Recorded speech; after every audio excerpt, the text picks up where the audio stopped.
Shalom shalom. Nishawahi kutoa sadaka, lakini baada ya kutoa haukuona matokeo yoyote.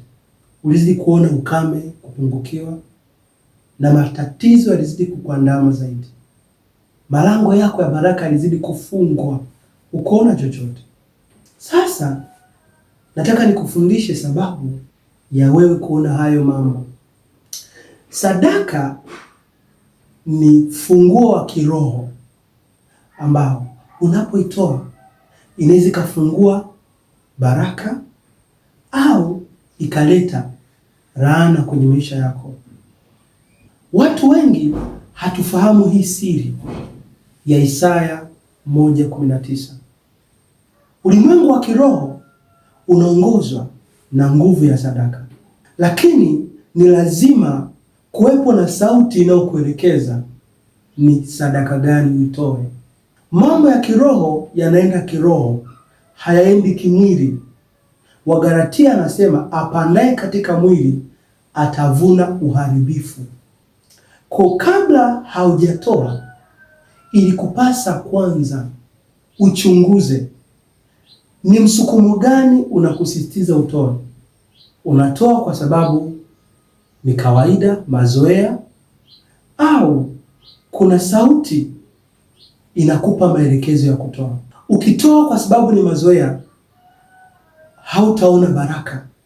Lakini ukitoa kwa sababu kuna sauti na kuelekeza utoe, utaona ongezeko. Ndio maana Isaya 1:19 anasema utakapokubali na kutii utakula mema ya nchi. Kwa hiyo baraka zako zimeungamanishwa katika kuisikia sauti ya Roho Mtakatifu. Roho wa Mungu anaweza akakuelekeza utoe kiasi gani na akakuelekeza upeleke mahali gani.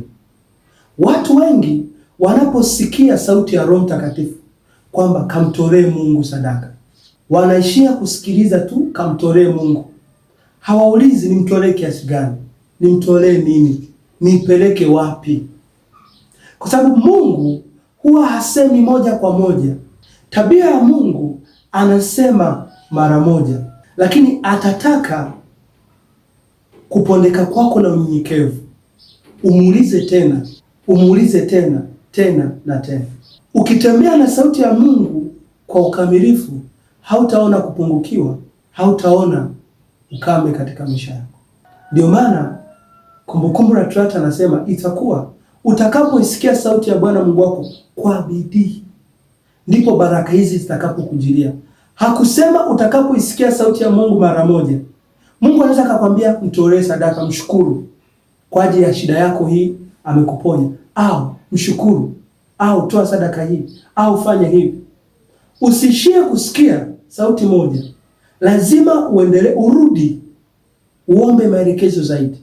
Yamkini Mungu ana maelekezo mengine na mengine. Peleka hiyo sadaka mahali ambapo Mungu anakusukuma, anakusemesha uipeleke.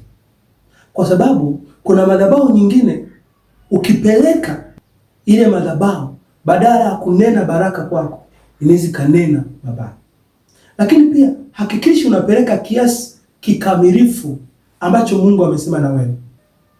Fuata maelekezo ile sauti, kwa sababu baada ya kutoa kitakachobaki ni Mungu kuanza kuhukumu. Kila tendo Biblia inasema utakalolifanya utahukumiwa.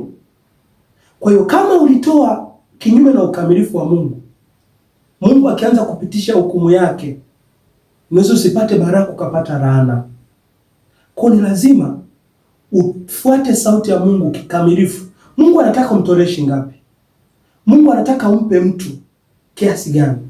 Kwa hiyo tembea na sauti ya Roho wa Mungu kikamilifu katika utoaji wako, ndipo utakapoziona baraka. Usisikilize tu Mungu amekwambia utoe, no. Fuata maelekezo. Mungu nataka nitoe kiasi gani? Mungu nataka nipeleke wapi? Utakapofuata haya maelekezo yote, ndipo utakapoona baraka za utoaji wako. Usishie tu kutoa kwa sababu Roho wa Mungu amesema toa. Lazima kuelekezwa naipeleka wapi. Fuata maelekezo yote ya Roho wa Mungu, utaziona baraka. Naitwa Mwalimu Pius Rubinda wa Huduma ya Yesu Duniani Ministry. Mungu akubariki sana. Amen.